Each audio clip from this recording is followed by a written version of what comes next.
In 2009, FromSoftware, better known for the Armored Core series, released Demon's Souls. It was available exclusively for the PS3 and offered an altogether different kind of action RPG experience. The dark fantasy setting gave way to a more brutal, difficult experience, where players could customize their own character extensively. A stamina meter loomed over combat, dictating nearly each and every move. Death would reset one to the level's beginning, while causing them to lose their souls. And who could forget the multiplayer, whether it was messages left by other players to invading other players' worlds to fight them. It was unlike any other RPG released at the time. While somewhat underrated in Japan, Demon's Souls became a huge hit in the West, and FromSoftware would use it as the base for creating Dark Souls.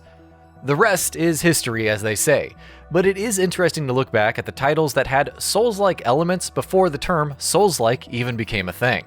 So let's take a look at them here. King's Field. Before Dark Souls, there was Demon's Souls, and before that, there was FromSoftware's King's Field. Released in 1994 for the PlayStation 1, King's Field was a first-person RPG that saw players traversing dungeons and killing monsters.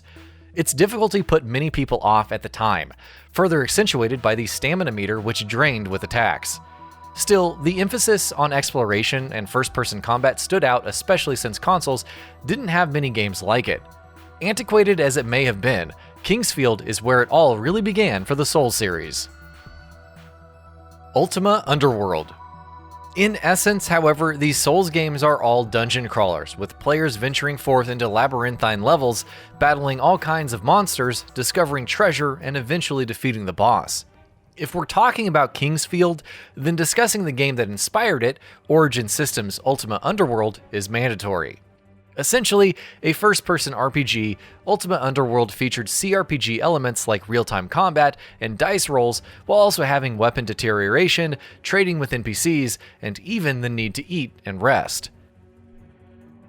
Shadow Tower. A successor to the King's Field series, FromSoftware Shadow Tower leans further into the dark fantasy setting while retaining the first-person combat. However, it featured a number of big distinctions, like the removal of experience points. Enemies also didn't respawn, and certain types had to be killed to raise stats directly. Equipment still had its own durability and could eventually break down with time. There was also no automap, further immersing the player in its world and encouraging them to keep track of their surroundings.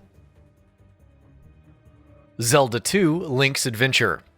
A severe departure from its overhead hack-and-slash predecessor, Zelda 2: Link's Adventure emphasized side-scrolling, platforming, and deeper combat. Link now had a magic meter, which would drain upon using spells, and even earned experience points to raise his attributes. The combat system saw a variety of changes, from different fighting positions to jumping for evading attacks, and was significantly tougher than the first game. Considering how the Dark Souls games used the Legend of Zelda formula, it was interesting to see Nintendo take the series into their own dark direction with Zelda 2. Severance: Blade of Darkness. Rebel Act Studios' 2001 action-adventure title was fairly underrated back in the day with its mix of brutal combat and medieval fantasy. Its perspective and atmosphere beg comparisons to the Souls series, though movement and combat weren't governed by a stamina meter. Interestingly enough, the player could not only use button combinations for special attacks, but also dismember enemies and use their limbs as weapons. 4 playable characters of different classes, namely the Knight, Dwarf, Barbarian, and Amazon, helped mix things up with their own unique abilities, equipment, and weapons. Monster Hunter. Many have compared Monster Hunter's combat to Dark Souls over the years, which is interesting because the first game precedes Demon's Souls by a good 5 years. Capcom's premier action RPG series tasks players with simply hunting monsters. The extensive boss fight patterns mirror the Souls series in many ways, though deeper combat mechanics across its various weapon types and a focus primarily on boss fights defines Monster Hunter as a whole. Of course, that's not including the stamina meter, which had an influence on running and diving about, or the extensive character creator. Onimusha Warlords. The Onimusha series went through quite a number of different changes throughout the years. The first game, Onimusha Warlords, launched in January 2001 for the PS2 and channeled the earlier Resident Evil games, with its fixed camera angles, puzzles, and pre-rendered backgrounds. Where things get slightly more Souls-like is the combat, since it was primarily a hack-and-slash game, along with the difficulty, usage of red souls as currency, and environmental exploration. Still, Onimusha managed to establish its own identity even among Capcom's other horror efforts, even if it's currently MIA. Shadow of the Colossus. Toppling immense beings of unimaginable power across a dark fantasy landscape? Sounds vaguely Souls-like. That being said, Shadow of the Colossus from Sony and Team Ico also had a lot in common with Monster Hunter. The story saw the protagonist wander, venturing across the land and taking down the massive colossi to revive his lover.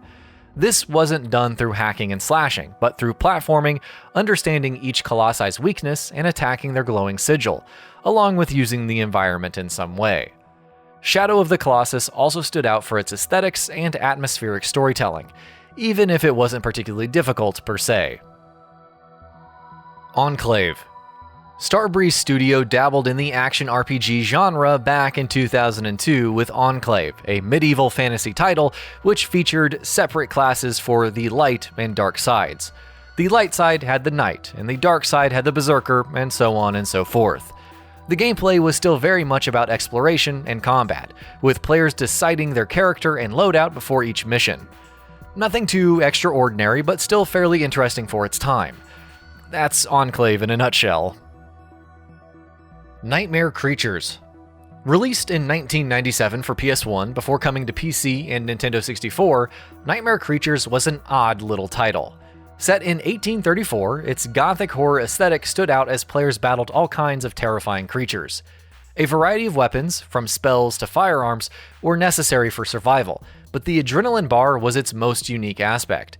It encouraged players to keep fighting enemies, lest it run out and they die. Nightmare Creatures is almost akin to Bloodborne in a number of ways, even if its combat didn't hold up. And that about does it for this video. If you enjoyed what you watched and want to see more from GamingBolt, you can always hit that subscribe button and turn on the bell icon next to it. That way you will never miss any of our videos.